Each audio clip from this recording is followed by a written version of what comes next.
Pred samotným otvorením ihrísk a multimediálnej učebne predseda Trnavského samosprávneho kraja predniesol príhovor pred študentami prvých a štvrtých ročníkov.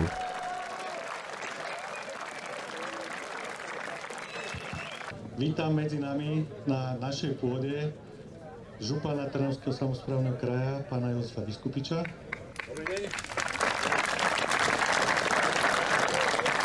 Pána vicežupana Patrika Voltmana.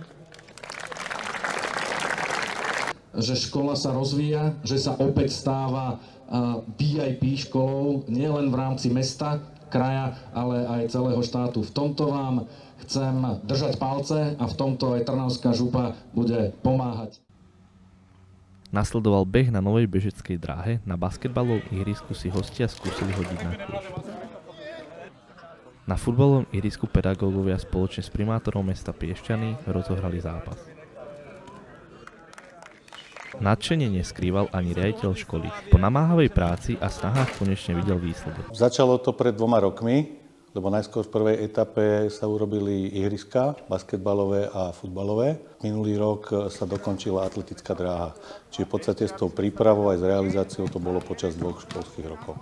Mám veľmi dobré dojmy, lebo sa nám podarilo počas mojej kariéry riaditeľovania ďalšia vec, že nielen športoviska, ale boli aj učebne spravené, pripravené, nové a zaujalo to veľa ľudí. A veľký ohlas je aj v meste Piešťany.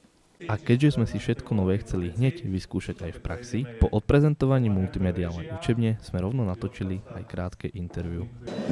Ja sa cítim veľmi dobre, lebo teraz je taký ten oslavný deň, že nehovoríme o tom, čo by sme radi urobili, ale hovoríme o tom, že čo sme urobili. Takže vonku sme práve odovzdali ihriska, ktoré sa rekonštruovali pri tejto škole na 2 fázy. Basketbalové a multifunkčné futbalové bolo už predtým, ale dnes to bola vlastne dráha a doskočisko. No a veľmi prekvapený, veľmi pozitívne som aj z tejto multimediálnej učebne, kde práve teraz sedíme. A som rád, že jeden počítač pre niekoľko desiatok študentov nahradilo 14 počítačov. Poď, ja netrafí ani...